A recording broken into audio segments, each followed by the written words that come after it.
Hello everyone, and welcome to the iSpring webinar series, where every week we talk about e-learning trends, share iSpring tips and tricks, and cover clients' cases. My name is Paulina. I am the community manager at iSpring, and I will be the moderator for today's webinar. And I would like to thank and welcome all of you guys at the first session of 2020. And Yeah. I hope that this year is going to be extremely successful, super productive, and very, very prosperous for all of us.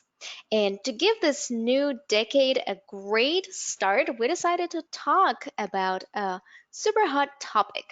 And it is the real e-learning trends of 2020.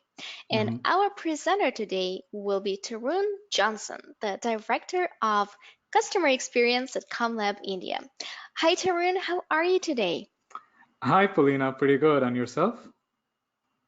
I'm doing wonderful. Let me cover the tech side of this session. First of all, it's being recorded, so guys, no worries. I will send you a link to replay sometime after the webinar. However, I would like to encourage you to stay till the very end because it's a great opportunity to address your questions Mhm. directly to our today's presenter. And to do so, please submit them in the question box, which you will find on the right side of the GoToWebinar panel, and it should be somewhere at the bottom. And I also would like to mention that on our website, we have released a blog post where experts talk about trends for 2020. So I will be sharing a link to this blog post so that you guys can check another opinion on that matter. And without further ado, Tarun, let me pass the mic over to you. All right. Thank you. So, everybody, thank you once again for joining us. My name is Tarun Johnson, and this is the first webinar that we're organizing in 2020 to kick off our new year. And the topic is the real e-learning trends for 2020. Now, if you notice, we put the word real in there. So why we did that is basically because we're not trying to show you flighty trends that are going to hit us 5 years from now. We are going to talk about trends that we see some of our own customers use and are starting to use in maybe last year and maybe this year also. So that's what we wanted to share with you. So a little bit about Commlab India. So we've actually been working with iSpring for a lot of time. As you know, iSpring is one of the leaders in authoring tools and in their iSpring Learn LMS. And we are a great partner to them because we are in the e-learning development business. So we've been in the e-learning industry for 20 years now. We've been in the top three e-learning content providers for 3 years running on e-learning industry. And we basically do all kinds of e-learning training and development, including classroom. And me personally, I oversee our business from the US and Canada. So I'm based out of Toronto, Canada. Travel frequently to meet our customers in the US and Canada, and then that's my role. And then I look at marketing aspects for this also. So I am in a good position to talk about some of the trends that we're going to learn today, since I've actually seen them in action at all of our customer places.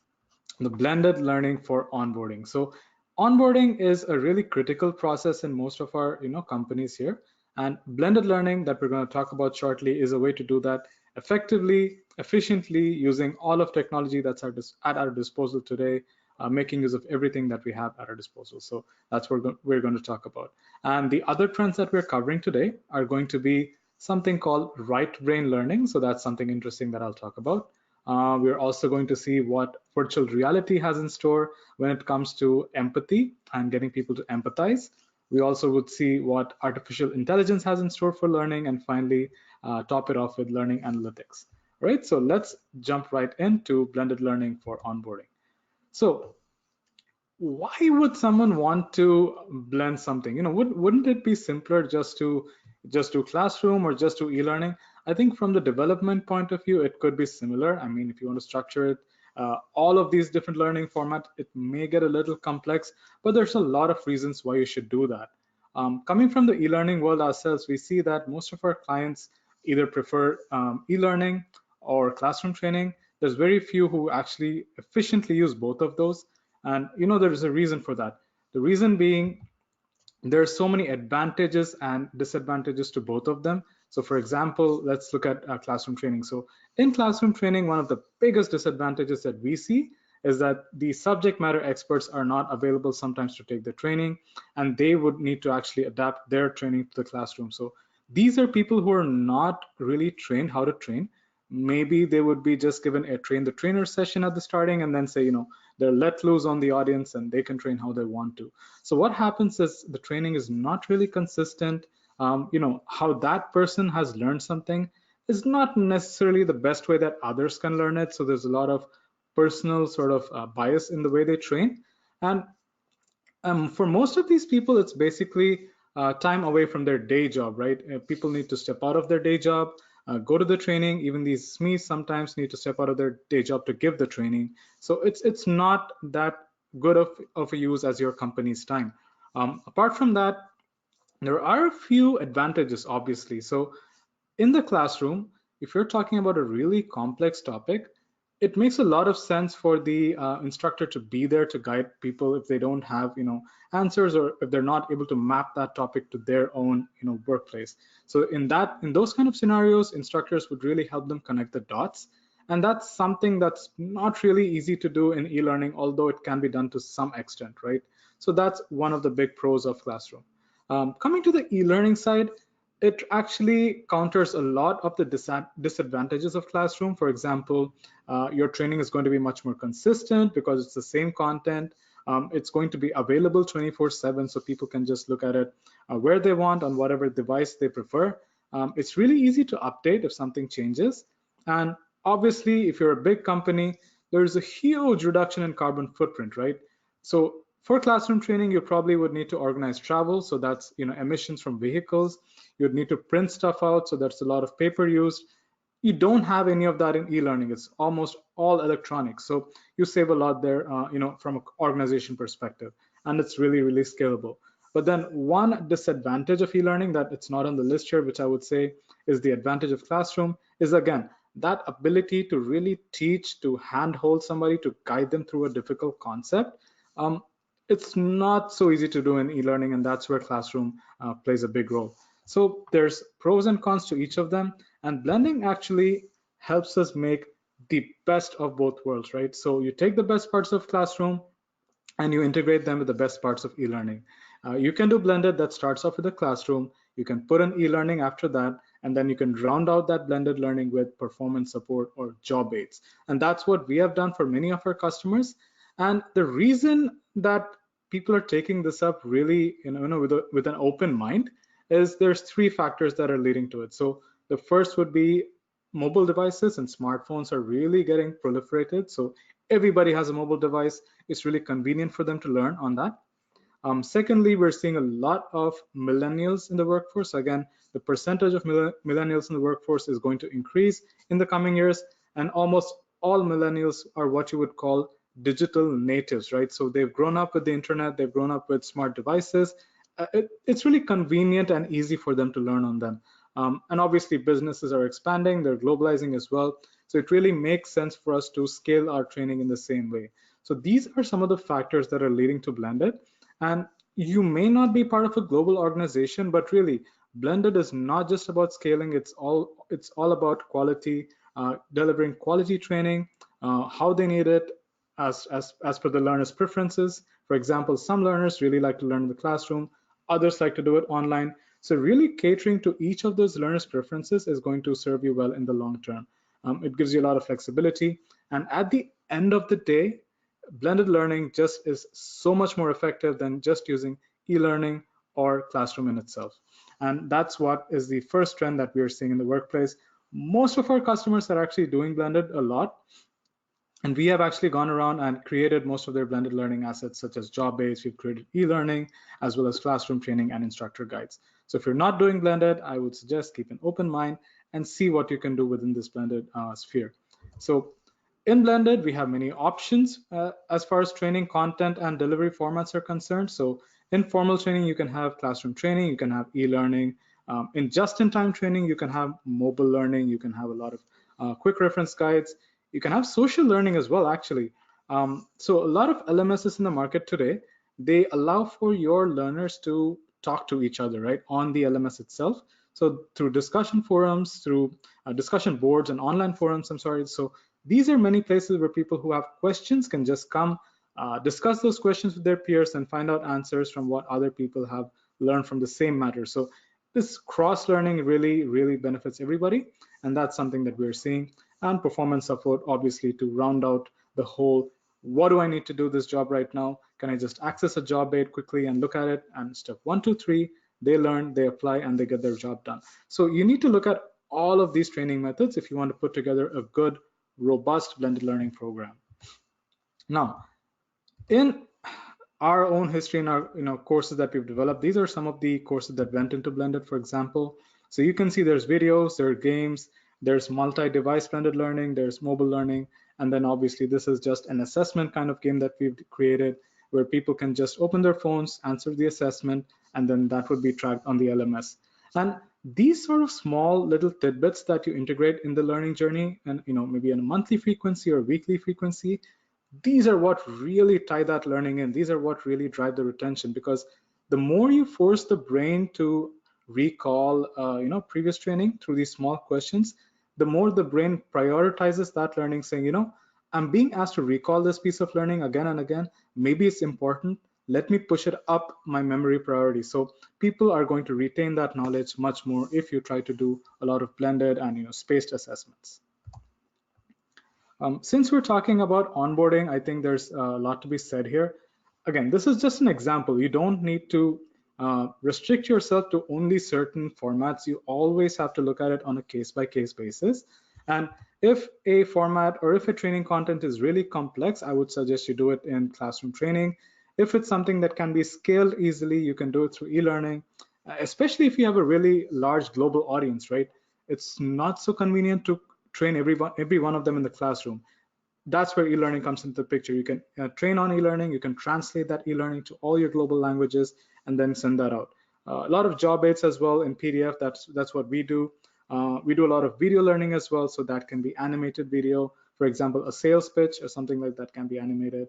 And then we have a lot of other activities as well that we use to really tie that learning in, right? So for blended learning, you have a lot of options. And again, I would suggest keep an open mind, see what fits for that learning outcome, and then implement it in your organization. So again, this is something that will be shared later with you, so I'm not going to dwell too much on it. But in the video, you should see that there's so many options that you have.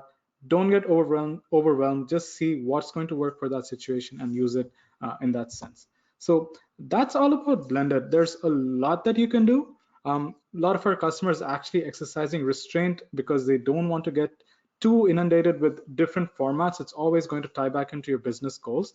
So keeping that in mind, they're saying, okay, for this business goal, e-learning and classroom is going to work. For this business goal, I think just job aids would work, maybe with one e-learning session. So it's always like that on a case-by-case basis. You need to be aware of what you're doing. So that's it for blended. Let's move on to the e-learning design for the right brain. So the right brain is basically really interesting. And I didn't know this until a few years ago. I thought I just had one brain. I didn't know that it had a right and left hemisphere. But it turns out that there's a side of the brain that's more traditional. It's more linear in the way it processes information. So maybe logic and reasoning. But the other side, that's the side we're talking about, is basically your how the brain responds to emotion, how it empathizes, and all of that, the touchy-feely kind of things, right? You don't really think of those things, usually, but that really has a big impact even in learning.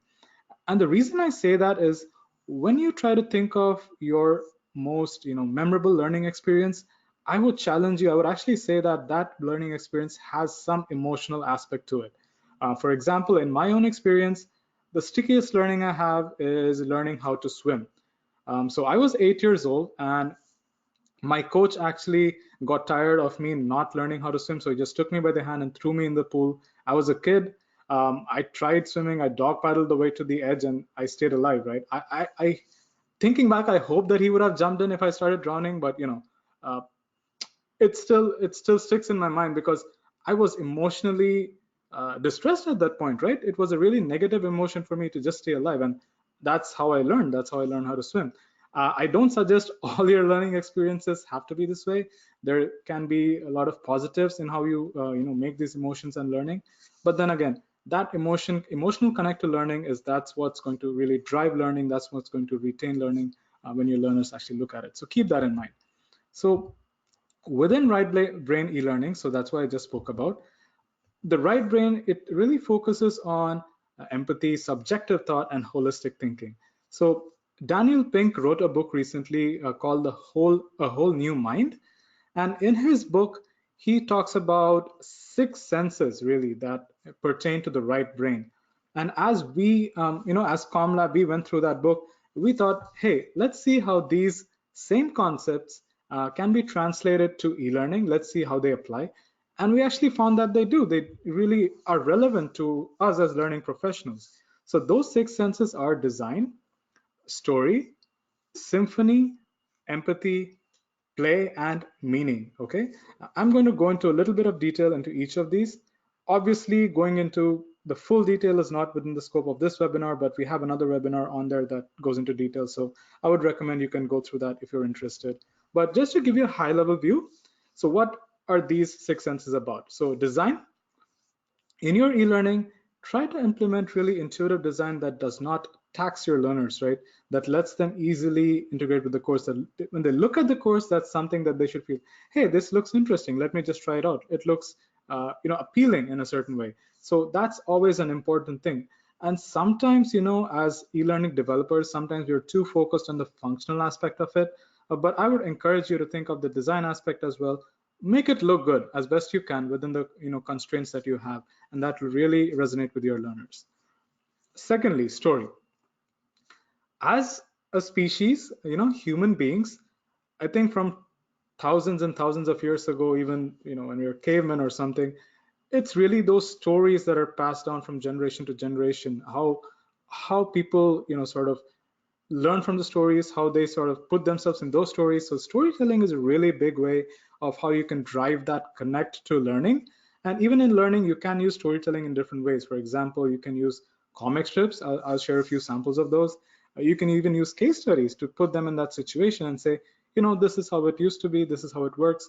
If you're in the situation, what would you do, right? So that's different ways of helping them understand there's a whole story, there's a meaning to all this madness, and that would drive that learning and help them retain it better. Um, Coming to symphony, again, I would not drive this home really too much because symphony is a little abstract, but basically it means give your learners the opportunity to understand the holistic picture of what you're trying to do. Don't just give them one small learning bite and say, this is going to help you. You need to let them know that this is part of a bigger whole. And when they go through all the parts of that process, that's when they're going to get the most out of it. So that's all about symphony. Now, empathy. And we have been guilty as e-learning developers sometimes at not being empathetic enough for our learners. And the reason we need to do that is you would need to personalize the learning experience for them to actually make the course resonate with them, right? So you need to personalize the learning experience by addressing them by name. You can offer really unrestricted navigation. Maybe 5-6 years ago, we had customers who asked us to restrict navigation. People should watch slide 1, only then can they progress to slide 2, only then slide 3. Nobody wants that anymore. If you give that to a learner, they're just gonna probably zone out as long as the slides finish talking and then move on and then jump to the test maybe after an hour. It's not a good use of their time. It's not really considering themselves as an adult learner. They have their own ways of how they want to learn. They have their own preferences. Give them the freedom to navigate those courses well, right? So that's all about empathy. Play, I mean, gamification and games, that's something we're all familiar with. And finally, meaning. Make sure that your learning objectives, they really talk to the heart of the matter as to how will this course help help me in my own job? How will this help me do better? What am I going to get out of it? And adult learners really want the meaning. Otherwise, they're not really going to be motivated to take that e-learning or whatever training it is that you've set up for them. So as you create courses, just keep these 6 factors in mind. You may not want to use all of them all the time, but as long as you use some of them all the time, then that means your courses are just going to be that much more effective. at driving home that learning for your employees. So this is an example of personalization, just a small course where they can enter their name, and every single time we want to talk to them, we can just call that variable their name and just talk to them from there. So that really drives personalization. This is an example of a comic strip. Again, this is a small story that segues into an assessment. And this is, again, a quick question as an icebreaker that forces them to recall something from their own work and then put the answer. So again, you're trying to tell them that we empathize, we know where you are, we know this is what you know, help us, show us what you know. So basically, you're trying to connect with them in different ways through an online and e-learning course. So that's all about the right brain learning. Again, there's a lot of detail on this. Again, if you want us to send you an ebook on this, please feel free to get in touch with me later and I'll send it off to you. But again, this is something that you really need to keep in mind as you start to develop courses in 2020 and beyond. All right, so we've covered blended and we saw what right brain e-learning design is all about. Let's move on to something that almost every one of our customers asks us about, and some of our customers are actually starting to use it a lot, virtual reality. It's something not everybody understands. It's not something everybody can use as well because there's hardware implications to VR. You need to have certain VR headsets to make that work. But if you can make it work and if it really calls for it, that situation, then really VR is a really good way to drive these kind of learning experiences. So how does VR work? VR basically immerses the learner in the imaginary sort of a simulated environment. It really closes them out to the real world and they would be completely immersed in that environment. And it's really useful in those cases where you want to test their behavior, how they react in certain situations without actually having them face the consequences of a wrong decision. So there's so many things that come to mind. For example, for safety training in maybe an oil rig, you would not want to simulate, you would not want to realistically put them in that situation physically, but maybe you could try to do that through VR where you ask the person to tighten that critical valve, and if they do it wrong, the whole thing's going to fall apart. But that's not going to be a real risk for them in VR, as opposed to something that's there in the real world. So this is how VR can be used. There's so many applications to it. And one thing that we're seeing customers drive towards is using VR to drive empathy. So empathy is called on in really many situations at our workplace if you think about it, but there are some situations formally where empathy is needed, and I think the biggest user of empathy in our workplace is in sales, where your salesperson would need to really empathize with their customer to understand the problems they're going through, because that would then enable them to come up with a solution that really meets those problems, that helps them solve those problems. So in that sense, VR is a great tool to use for your sales reps because you can emulate those real life scenarios. You can try to see what the responses are, and you can really get them invested emotionally in that scenario. And that's just going to be that much more effective.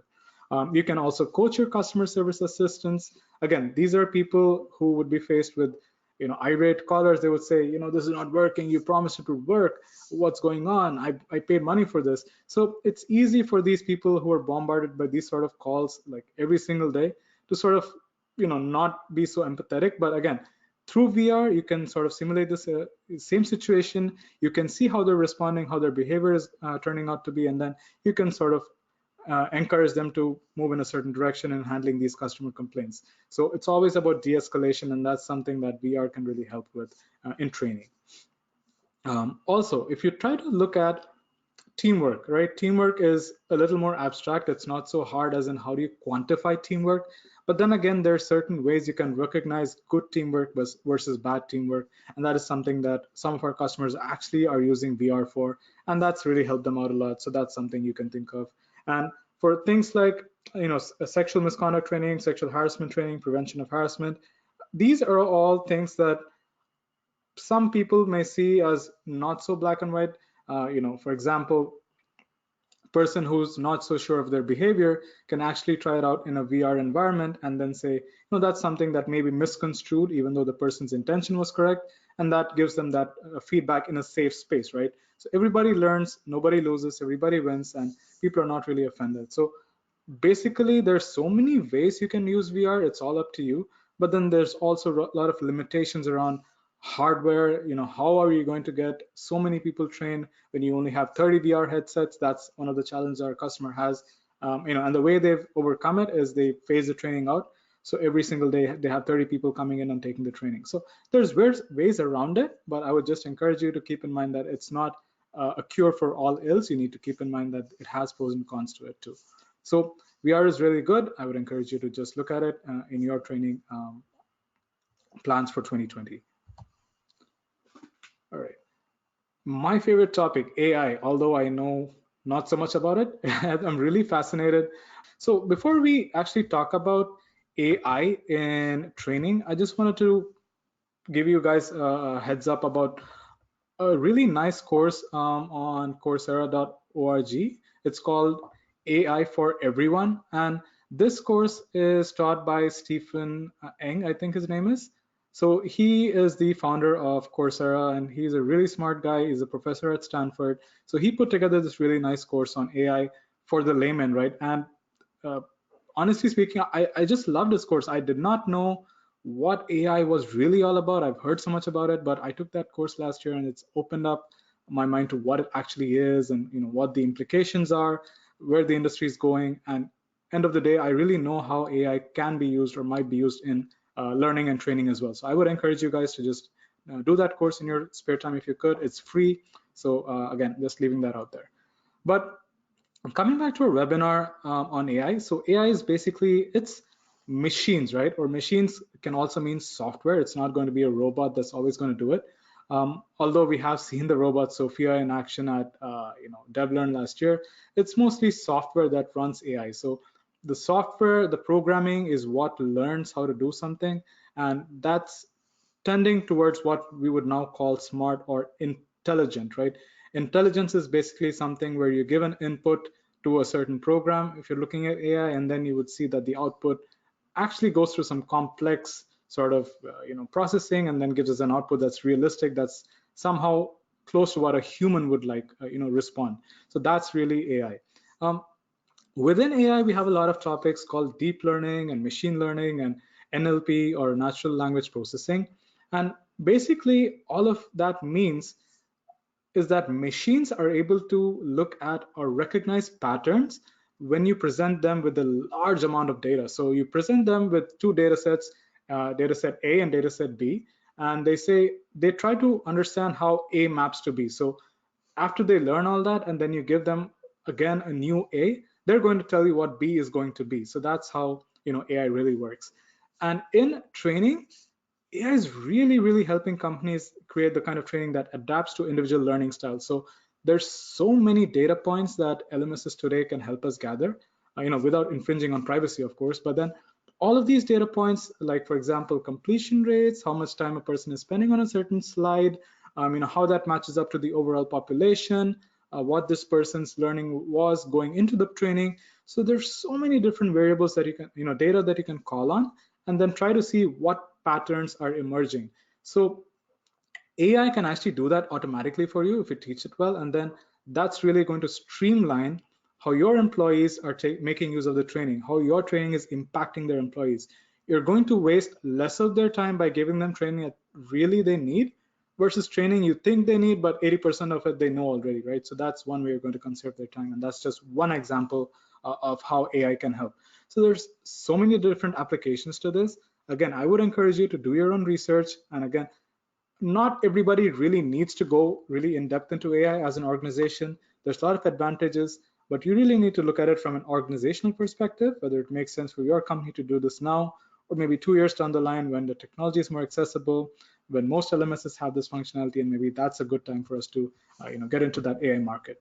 So some things that we're seeing AI do today in learning is, as I said, learner data from the LMS to see what learning behaviors are happening, how people are learning, and how you can make use of those patterns to sort of improve learning for the next batch. So that's really how it works.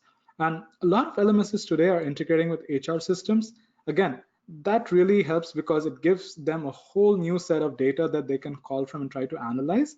And then that again leads to this person who came into the company with this degree, for example, he or she is able to do really well in this topic, but these are the topics they're not doing well. This is a pattern that we're seeing across the organization. So going forward, let's do specialized training for people if they are from these degrees, or if they have these degrees. And then that's just an example I'm throwing out there. You can twist it, you can use it as flexibly as you like. There, possibilities are limitless. um, there's actually tools in the market today that really help us, because we are in e-learning development and translations. There's tools in the market that speed up the translation process because they read. I mean, for example, Google Translate is a really good example of that. So it can read, recognize text, and then give you 80% or 90% of the time really accurate translations. And then a professional translator just needs to go through that and verify that everything is correct. And that really speeds up your translation time, obviously reduces cost as well. We're using this, we're seeing this done to produce foreign subtitles. Again, most of our customers are based in the US, for example, the headquarters, but the audience is spread out all over the world. So what they're doing is they're extracting the audio from these courses, having subtitles developed for them through these online AI tools, and there's websites to do that. And then they just reintegrate this translated text into this course and publish it as a video and then send it out to their global audiences. Really helps reduce cost. It really reduces effort in doing that. And your global audience is going to get the benefit of your training that you created for only your US or English speaking audience. So that's a big push that most of our customers are going into. Again, I would encourage you to explore this option as well. If you do a lot of global training, it could help you save a lot of cost and effort. And there are tools that are really accessible to do it, and the cost of doing it is not really high. So it's the way that AI is sort of permeating learning that we're seeing today. I'm just excited. I mean, I don't know what next year will bring, what 2020 will bring.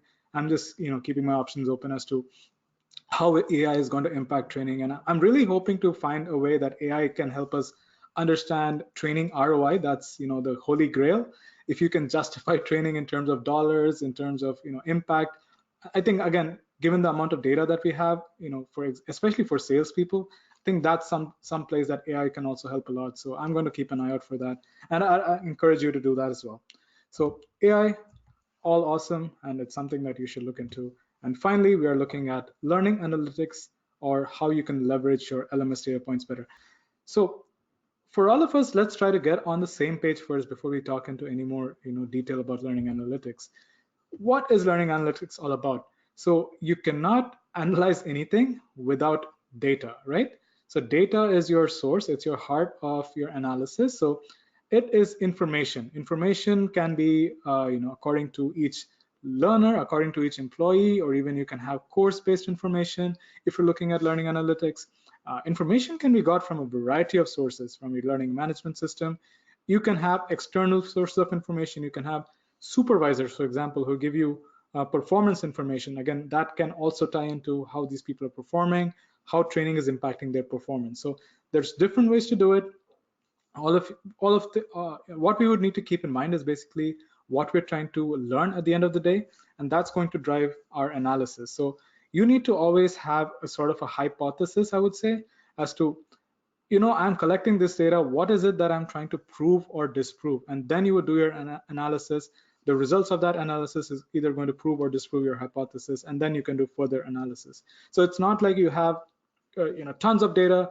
I'm just going to analyze everything. What's your basis for analysis, right? So you would really need to dial down on what you're trying to learn, what is the hypothesis, and then from there try to see what is it that your data is trying to tell you. And from that, you can take action. So depending on your analysis results, what you learn from that, you would take some sort of corrective action or prescriptive action, as you call it in the analytics world.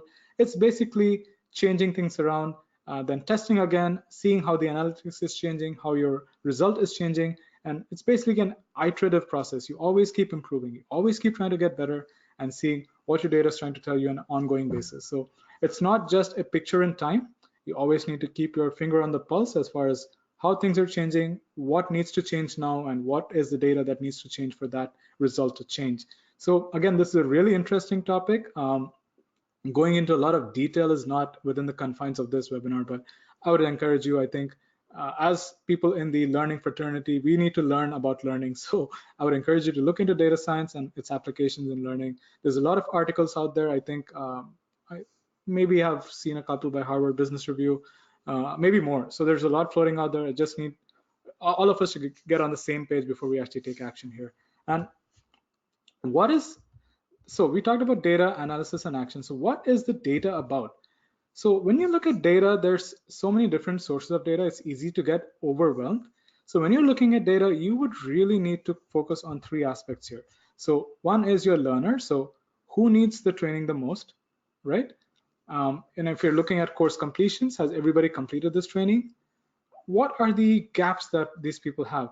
And if you're giving them an assessment and you're seeing that everybody or most of them are answering questions 7 and 2 wrong, you really need to go and see if questions 7 and 2 are talking about topics that are taught in that e-learning or not. If they're not being taught, should they really be in there? Are they part of the learning objective? If they are, then you need to teach them better, right? So these are small things that you can do today to sort of improve your learning effectiveness, through improving your learning offerings, basically. Um, then you have learning experience.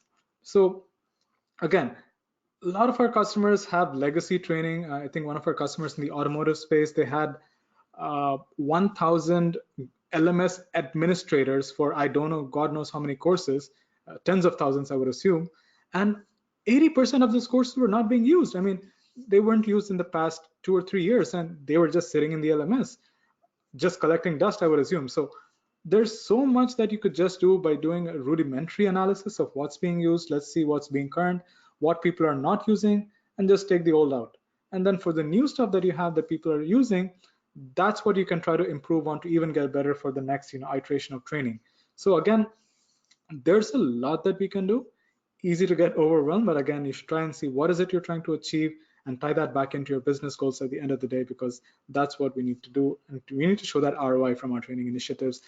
Learning analytics is a really good way to do that as long as you're doing it correctly. So end of the day, you need to save money for your company, or you need to get your company to earn more money. And that's what it all ties back into. Thanks a lot, Tarun. Sure. Um, we have a couple of thoughts on the trends for 2020. Uh-huh. So Sam says, for me, it is the analytics. I would actually agree with him there. So Sam, analytics is a really big part of it. Um, it was not really well understood, I think, till a couple of years ago, the actual power that's in data analytics. I think people are looking at that now, and there's a lot of interesting things to be gleaned in how people are going to spend money differently because of the answers that the analytics is going to yield. So I would agree with that for sure. Hmm. And another answer to that was microlearning. Ellen says that. Microlearning, that's one of our favorites, right? So microlearning is actually a big part of blended learning that I spoke about. So again, microlearning is really good in those situations where you have small single learning objectives that can be taught quickly through different learning formats. And again, microlearning is good for those kind of things. Not really good for really complex concepts that need to be taught with a trainer. But then again, microlearning is a really good tool in the arsenal for any blended learning developer, for sure. There is a question from Audrey. How do you implement storytelling without it feeling trite or like a 90s sexual harassment video? Sorry, that hit so close to home. Um, yeah, there's no simple answer to that. I mean, it's really a sensitive topic. You don't want to seem too insincere. At the same time, you want it to be effective, right? So there's good providers of sexual harassment training in the market there. I think the courses that they have are really improve to the point where people would it would really resonate with people. And if you can find those providers, they would probably give you the training that works, which is not too trite in your terms. But yeah, it's a challenge and a great question. Hmm. And how are these, Maimunat is asking, how are these transferable in highly technical skills training, example medicine? Hmm. So one of our customers is actually it's a medical body in the US. So the way they've used this is they've actually translated their journals, medical journals, to microlearning using iSpring. They've used a version of iSpring a couple of years ago, and they've sort of pushed these courses out to learners. They've taken the general content, they've saying, this journal talks about these three topics, let us make it into these three courses and push that out. So it's not every single journal article can be done that way, but the ones that are more relevant, they've done that. Um, and again, it's up to you, right? It's what you're trying to achieve. Um, through that you're trying to see. You don't have to do everything, but even in the medical field, people have done that, so you're not alone. I mean, to think that. Mm-hmm. Thank you very much. And what about the MOOC courses? Is it going to be in trend or? Oh, for sure. Yeah. I mean, MOOCs are exploding, right? So I've taken so many MOOCs in the past 5, 6 years, I think 10 or 12. I've probably started like 30, but only completed 10. Uh, but it's so nice. I mean, you have these really good, awesome courses that are so accessible, that are taught by really knowledgeable people. Um, and it's an era for people to keep learning. So lifelong learning is a term that we're coming across, and that's something that is just going to keep getting more and more. I think it's a big trend. Mm-hmm. And there's another comment from Beverly. Thank you for the analytics. I don't believe we use it enough with ensuring an ROI. Yeah, I would agree there. Again, we've done these sort of projects for some customers where we've sort of done Excel-based analytics models for them, just to try to get them up the Kirkpatrick level of evaluation, maybe up to level 4, I think we stopped at. Again, it's really tough because how much can you attribute to training that's, an increase of performance, right? So if this has increased, how much of that can you attribute to training? It's really hard to draw that line. But then by using lots and lots of quality data, you start to see patterns, right, emerge, and that's really the use of that. So keep your eyes open. I mean, there's a lot of work going on in this certain area. You would just need to keep your eye open, just do your research, and I think you'll find something that helps you for your situation. Thank you so much for this wonderful presentation, Tarun, and for taking care of the questions. And at this Sure. point, we have to wrap up and see you guys at the next webinar. Bye, everybody. Bye, Tarun. Bye, everybody. Thank you so much.